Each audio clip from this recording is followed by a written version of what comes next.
আজকে পড়ব DNA replication. এই অবধি আমরা দেখলাম যে গ্রিফিথের এক্সপেরিমেন্ট, ম্যাকলিওড অ্যাভারি, ম্যাকার্টির এক্সপেরিমেন্ট, হার্শচেজের এক্সপেরিমেন্ট দিয়ে তারা প্রুভ করলেন যে ডিএনএ আমাদের জেনেটিক ম্যাটেরিয়াল। তো আমরা মেন্ডেল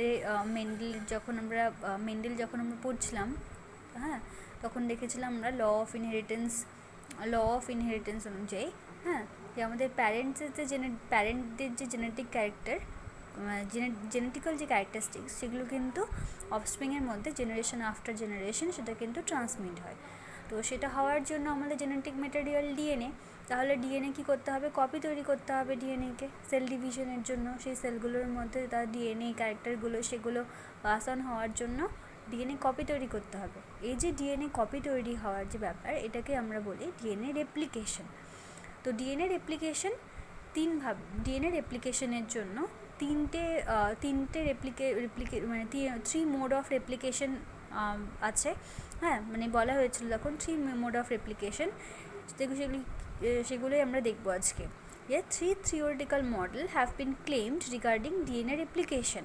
কী কী সেগুলো? Conservative mode of replication, semi conservative mode of replication and dispersive. In conservative mode of replication সেখানে কী হয় যে in this mode of replication the entire parental double helix is conserved which direct the synthesis of a new double helix। মানে একটা parental strand থেকে, হ্যাঁ, একটা newly synthesized daughter strand সেখানে তৈরি হচ্ছে। মানে একটা কমপ্লিটলি প্যারেন্টাল স্ট্র্যান্ড থেকে একটা কমপ্লিটলি নিউ ডটার স্ট্র্যান্ড সেখানে তৈরি হচ্ছে। এটা হচ্ছে কনজারভেটিভ মোড অফ রেপ্লিকেশনে।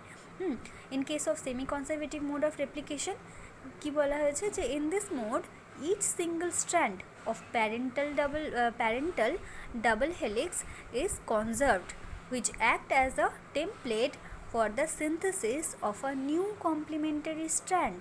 মানে একটা প্যারেন্টাল স্ট্র্যান্ড, হ্যাঁ, ডাবল হেলিক্সে একটা জাস্ট প্যারেন্টাল স্ট্র্যান্ড, এটাকে টেমপ্লেট হিসেবে ধরে একটা নিউলি সিনথেসাইজ ডটার স্ট্র্যান্ড সেখানে কিন্তু সিনথেসাইজ হচ্ছে।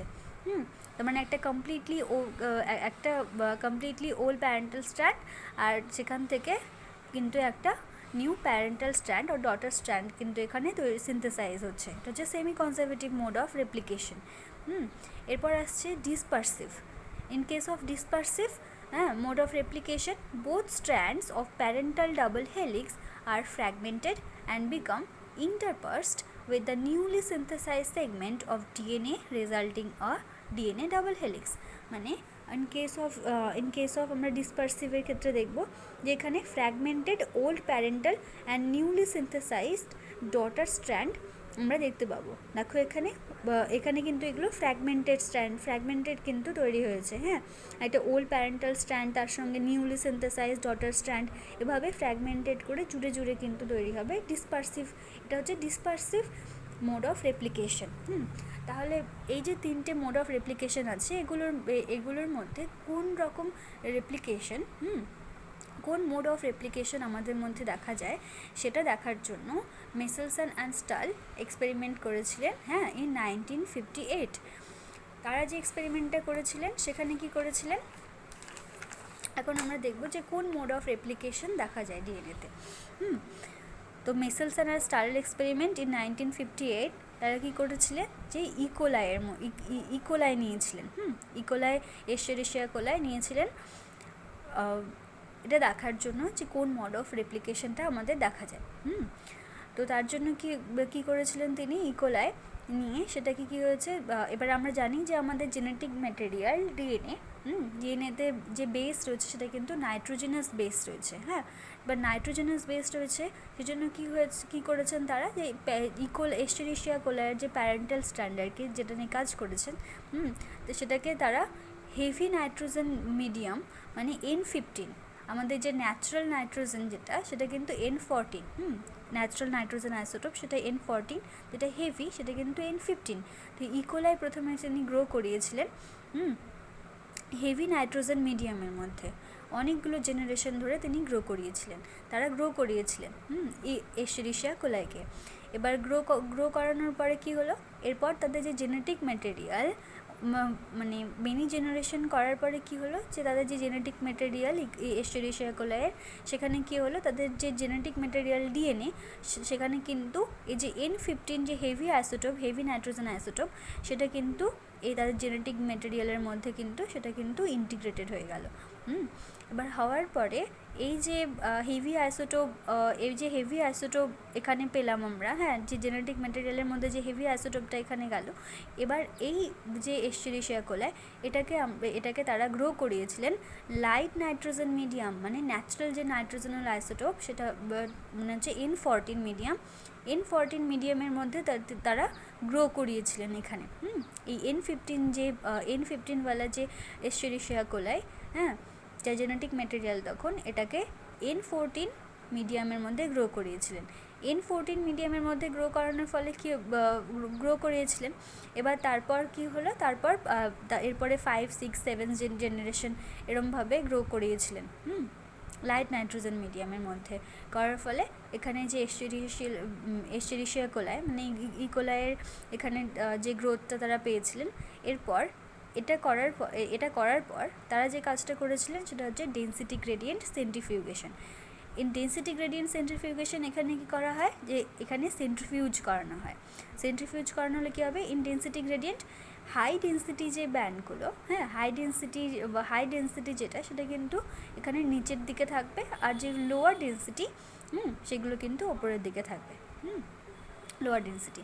তো এইভাবে গ্রো করানোর পর এখানে যে সেলগুলো, ব্যাকটেরিয়াল যে সেলগুলো রয়েছে, সেগুলোকে রাপচার করে সেখান থেকে যে ডিএনএ যে ম্যাটেরিয়ালটা, সেটাকে এখানে সেন্ট্রিফিউজ করানো হয়েছে। হ্যাঁ, এবার এখানে এভাবে এখানে সেন্ট্রিফিউজ করানো হয়েছিল।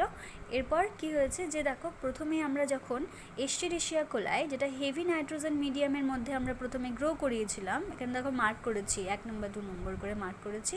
ফার্স্ট যখন আমরা এস্টেরিশিয়া কোলাইকে হেভি নাইট্রোজেন মিডিয়ামে গ্রো করিয়েছিলাম, তখন এই যে এখান থেকে যে জেনেটিক মেটেরিয়ালটা, হ্যাঁ, ডিএনএটা, সেটা নিয়ে সেন্ট্রিফিউজ করানো হয়েছিল। বা সেন্ট্রিফিউজ করানো হলে কি হবে, এখানে তো শুধু হেভি নাইট্রোজেন মিডিয়াম রয়েছে, তার মানে শুধু এখানে আমরা যে হেভি ব্যান্ডটা ডিএনএ, আমরা কিন্তু সেটা পাবো। তাহলে দেখো, এখান থেকে কিন্তু একটা শুধুমাত্র ব্যান্ড পাচ্ছি, যেটা এখানে নিচের দিকে রয়েছে, এটা হচ্ছে হেভি ব্যান্ড। হেভি নাইট্রোজেন ব্যান্ডটা আমরা এখানে পাবো ডিএনএর। এরপর এখানে যখন আমরা লাইট নাইট্রোজেন মিডিয়ামে যখন গ্রো করিয়েছিলাম, হ্যাঁ, এরপরে যে এখানকার যে ব্যাকটেরিয়াল সেলগুলো আমরা পেলাম ইন সেকেন্ড জেনারেশন, এখানে যখন পেলাম সেকেন্ড জেনারেশন, এই ব্যান্ডগুলো কিন্তু আমরা এখানে সেন্ট্রিফিউজ করে নিলাম। এবার সেন্ট্রিফিউজ করে নিলে কি দেখবো আমরা এখানে, যে এখানে দেখো, এখানে কিন্তু হেভি ব্যান্ড পাচ্ছি একটা নিচের দিকে, আর তার উপরে কিন্তু একটা লাইট ব্যান্ড। হ্যাঁ, তো এটা হচ্ছে লাইট ব্যান্ড একটা পেয়েছিলেন, মানে এর থেকে তুলনামূলক এটা লাইট, কিন্তু এটাকে মিডিয়াম বলবো আমরা, যে মিডিয়াম একটা ব্যান্ড এখানে পাওয়া যাচ্ছিল। এরপর এখান থেকে এটা পেলাম মিডিয়াম ব্যান্ড। এবার আমরা যখন সেন্ট্রিফিউজের পরে এখান থেকে যখন মিডিয়াম ব্যান্ড পেলাম, এবার আমাদের এখানে দেখতে হবে, দেখো এখানে ছবি এঁকেছি, এখানে দেখো, এখানে হচ্ছে কনজারভেটিভ মোড অফ রেপ্লিকেশন আমরা পড়লাম ওখানে, আর এটা হচ্ছে semi conservative mode of replication, এটা ডিসপারসিভ। তাহলে দেখো, এখানেই আমরা বুঝতে পারবো যে রেপ্লিকেশন, কোন মোড অফ রেপ্লিকেশনটা আমরা দেখতে পাবো। যদি আমি শুধু এই সেন্ট্রিফিউজের কথাটা চিন্তা করি, তাহলে দেখবো এখানে এটা কিন্তু ডিসপারসিভ মোড অফ রেপ্লিকেশন নয়। কারণ ডিসপারসিভ মোড অফ রেপ্লিকেশন যদি হতো, এখানে কিন্তু ডিসপারসিভে এখানে কিন্তু প্যারেন্টাল স্ট্র্যান্ড আর নিউলি যে সিনথেসাইজড ডটার স্ট্র্যান্ড, সেটা কিন্তু এখানে ফ্র্যাগমেন্টেড হয়ে, হ্যাঁ, এভাবে কনজুগেটেড রয়েছে। এরম যদি পেতাম, তাহলে কিন্তু আমি এখানে শুধুমাত্র মিডিয়াম যেটা, তুমি কিন্তু শুধু এখানে মিডিয়াম ব্যান্ডটা পেতাম, কিন্তু আমি কিন্তু এখানে একটা হেভি ব্যান্ড কিন্তু ফর শিওর এখানে কিন্তু থাকছেই। হ্যাঁ, তাহলে আমি এখান থেকে বুঝতে পারবো যে ডিএনএ যে রেপ্লিকেশন মোডটা, সেটা কিন্তু ডিসপারসিভ মোড অফ রেপ্লিকেশন কিন্তু এখানে হবে না, তার মানে এটা ডিসপারসিভ হয় না। এরপর তাহলে আমরা দেখব যে এটা কনজারভেটিভ নতুবা সেমি কনজারভেটিভ, তাহলে কোনটা সেটা দেখার জন্য দেখো, কনজারভেটিভ, এখানে আমরা কনজারভেটিভ আর সেমি কনজারভেটিভের মধ্যে এখানে কনফিউশন থেকে গেল। কারণ in case of conservative model, এখানে কিন্তু একটা কমপ্লিটলি কমপ্লিটলি ওল্ড একটা হেভি প্যারেন্টাল স্ট্র্যান্ড আমি এখানে পাবো। হ্যাঁ, যেহেতু আমি দেখো যে প্যারেন্টাল স্ট্র্যান্ডটিকে হেভি লিখেছি, কারণ আমরা কিন্তু এই প্যারেন্টাল স্ট্র্যান্ডটাকে নিয়েই কিন্তু আমি এখানে কাজ করেছিলাম হেভি নাইট্রোজেন মিডিয়ামের মধ্যে। তাহলে আমি কিন্তু একটা হেভি নাইট্রোজেন যে প্যারেন্টাল স্ট্র্যান্ড রয়েছে কমপ্লিটলি একটা light newly synthesized daughter strand রয়েছে।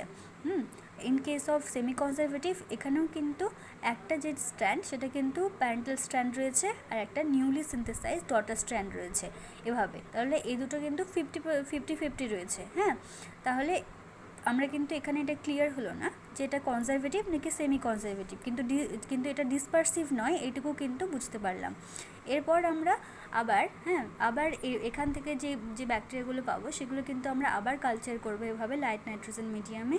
হ্যাঁ, আমরা 5, 6, 7 জেনারেশন ধরে এরমভাবে কালচার করার পরে যে সেলগুলো ব্যাকটেরিয়াল সেলগুলো যে পাবো সেগুলো থেকে আমরা সেই সেলগুলো র্যাপচার করে সেখানের যে ডিএনএ জেনেটিক ম্যাটেরিয়াল সেটাকে আবার সেন্ট্রিফিউজ আমরা করাবো। তো এরপর আমরা সেন্ট্রিফিউজ করানোর পর দেখতে পাবো সেখানে তারা দেখতে পেলেন যে হেভি ব্যান্ড যেটা তৈরি হচ্ছিল সেটা তো আছেই, হেভি ব্যান্ড থাকবে। আর এখানে কিন্তু লাইট ব্যান্ড একটা তৈরি হয়েছে, লাইট ব্যান্ড মানে নিউলি সিনথেসাইজ যে স্ট্র্যান্ড সেগুলো তৈরি হচ্ছে, আর তাদের মাঝে একটা মিডিয়াম ব্যান্ডও কিন্তু থাকছে। এবার এখান থেকে যেটা আমরা বুঝবো যে এখানে হেভি ব্যান্ড, এখানে লাইট ব্যান্ড। যদি এটা কনজারভেটিভ মোড অফ রেপ্লিকেশন হতো তাহলে কিন্তু একটা কমপ্লিটলি এখানে হেভি প্যারেন্টাল স্ট্র্যান্ড পেতাম, একটা কমপ্লিটলি শুধু লাইট রিজিয়ন পেতাম। এখানে কিন্তু দেখো হেভি কিন্তু পাচ্ছি, একটা প্যারেন্টাল স্ট্র্যান্ড কিন্তু রয়েছে। হ্যাঁ, তার সঙ্গে আমরা লাইট রিজিয়নও পাচ্ছি, মানে লাইট ব্যান্ড রয়েছে, কিন্তু তাদের মাঝে কিন্তু একটা মিডিয়াম এটা কিন্তু থেকেই যাচ্ছে। মিডিয়াম যে স্ট্র্যান্ডটা এদের মাঝে এটা কিন্তু থেকে যাচ্ছে। তাহলে এটা কিন্তু কনজারভেটিভ মোড অফ রেপ্লিকেশন হলো না, কারণ এখানে completely parental strand, parental heavy strand আর একটা যে নিউলি সিনথেসাইজড লাইট যে ডটার স্ট্র্যান্ড সে দুটো তো আছে, কিন্তু তাদের মাঝে মিডিয়ামটাও রয়ে গেছে। তার মানে এটা কনজারভেটিভ মোড অফ রেপ্লিকেশন নয়। এবার এটা কিন্তু তাহলে এই রেজাল্টটা নিয়ে রয়ে গেল semi conservative mode of replication. মানে এখানে যে রেজাল্টটা আমরা পেলাম সেটা হচ্ছে, দেখো এখানে কমপ্লিটলি নিউলি সিনথেসাইজ স্ট্র্যান্ড রয়েছে। এরপর আমরা যত জেনারেশন আমরা করতে থাকবো, হ্যাঁ, যত জেনারেশন আমরা এরপরে গ্রো করাবো তখন কিন্তু আমাদের যে লাইট রিজিয়নটা মানে নিউলি সিনথেসাইজ যে ডটার স্ট্র্যান্ড এই রিজিয়নটা কিন্তু বাড়বে আমাদের। হ্যাঁ, এই রিজিয়নটা ধীরে ধীরে করে কিন্তু বেশি হতে থাকবে, যতগুলো জেনারেশন আমরা এরপরে গ্রো করাবো এই রিজিয়নটা বাড়তে থাকবে। আর কিন্তু তাদের মাঝে যে মিডিয়াম এটা কিন্তু এভাবেই থেকে যাবে, মানে মিডিয়ামটা কিন্তু থেকেই যাচ্ছে। তাহলে এখান থেকে যে রেজাল্ট আমরা পেলাম সেটা এরকম যে নিউলি সিনথেসাইজড এখানে লাইট স্ট্র্যান্ড থেকে যাচ্ছে, আর একটা প্যারেন্টাল স্ট্র্যান্ড থাকছে, হেভি একটা প্যারেন্টাল স্ট্র্যান্ড থেকে যাচ্ছে এখান থেকে সেটা এসছে। আর এই যে লাইট যে রিজিয়ন লাইট মানে নিউলি সিনথেসাইজ যে ডটার স্ট্র্যান্ড সেটা কিন্তু থেকে যাচ্ছে। তাহলে কি পাচ্ছি আমরা এখান থেকে? হেভি স্ট্র্যান্ড পাচ্ছি, লাইট স্ট্র্যান্ডও থেকে যাচ্ছে, আর তাদের মাঝে এই যে মিডিয়াম যে স্ট্র্যান্ডটা, মিডিয়াম যে ব্যান্ডটা, মিডিয়ামটা কিন্তু থেকে যাচ্ছে। সো এই এক্সপেরিমেন্ট থেকে হ্যাঁ মেসেনসেল অ্যান্ড এবাস্টাল এটা প্রুভ করলেন এখান থেকে এক্সপেরিমেন্টের থ্রু যে ডিএনএর যে রেপ্লিকেশনটা হয় সেটা semi conservative mode of replication দেখা যায়, যেহেতু আমরা শেষে এই রেজাল্টটা পাচ্ছি। লাইট রিজিয়ন পাচ্ছি, নিউলি সিনথেসাইজড, হেভি রিজিয়ন বা প্যারেন্টাল স্ট্র্যান্ড যেটা সেটা থাকছে, আর তাদের মাঝে এই মিডিয়াম যে ব্যান্ডটা, মিডিয়াম যে স্ট্র্যান্ডটা এটা কিন্তু থেকেই যাচ্ছে। হ্যাঁ, এটা কিন্তু কনস্ট্যান্ট থেকে যাচ্ছে। তাই জন্য ডিএনএর যে রেপ্লিকেশন মোড অফ রেপ্লিকেশন সেটা কিন্তু semi conservative mode of replication. এখান থেকে এটা প্রুভ হচ্ছে যে DNA replication semi conservative mode of replication.